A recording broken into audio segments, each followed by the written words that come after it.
क्या वाकई हजारों साल पहले मंदिर इसी वजह से बनाए गए थे? आखिर मंदिर बनाने की वजह क्या रही होगी? हमें क्यों आवश्यकता पड़ी होगी मंदिरों की? क्यों हमारे इतिहास में ऐसे ऐसे मंदिर बनाए गए जिन्हें बनाने में दशकों लग गए थे? दोस्तों, डिवाइन पावर को और इंटेंसिफाई रूप में पाने के लिए मंदिर बनाए गए।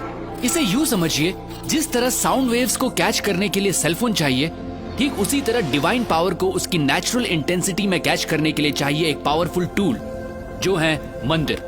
एक तरह से यूं समझिए, कॉस्मिक कनेक्शन के लिए बनाए गए पावरफुल टूल है मंदिर।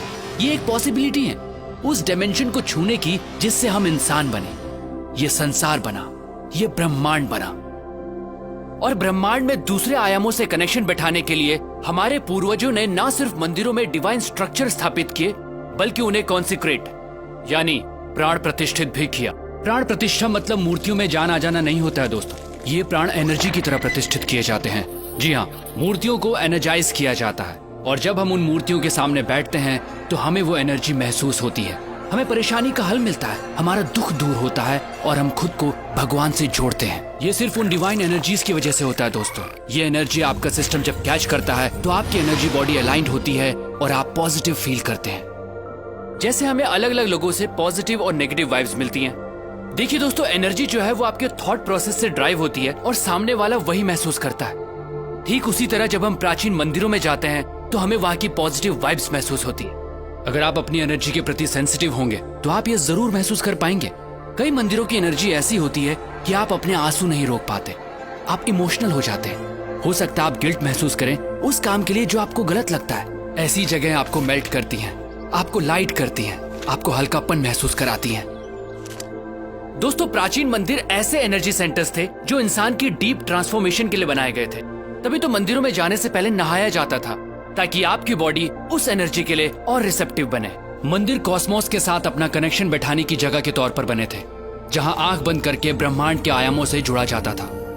तभी तो आज भी जब हम मंदिर जाते हैं तो कुछ देर आंख बंद करके जरूर बैठते हैं। आप इस दुनिया में कब आए, कब जाएंगे, क्या खाते हैं, क्या कमाते हैं, इससे कोई फर्क नहीं पड़ता। आपको जीवन में कभी ना कभी सोर्स ऑफ क्रिएशन से जुड़ने की जरूरत जरूर महसूस होगी। आप उस एनर्जी को महसूस करना चाहेंगे जिससे आप बने हैं। मंदिर उस मार्ग का द्वार है। हम ये नहीं कहते कि सिर्फ मंदिर जाकर ही ये संभव है दोस्तों।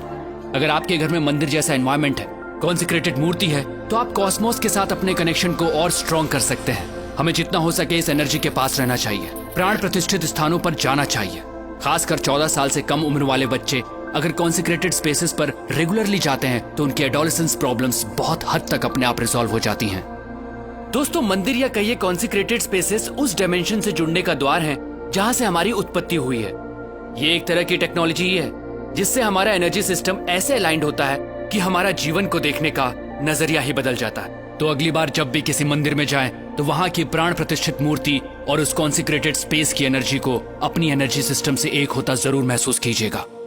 दोस्तों, सनातन धर्म सिर्फ धर्म नहीं है, ये एक सोच है, ये एक साइंस है जिसे हजारों साल पहले इवॉल्व किया गया था, जो इंसान को अपग्रेड करती है और आज भी ये उतनी ही एप्लीकेबल है। दोस्तों, इस मॉडर्न युग में हम बाहरी तौर पर बहुत बदल चुके हैं, लेकिन हमारे अंदर इंसान अब भी वही है और आज भी सनातन प्रैक्टिसेस और साइंस हमें अपग्रेड करने के लिए उतनी ही एप्लीकेबल हैं।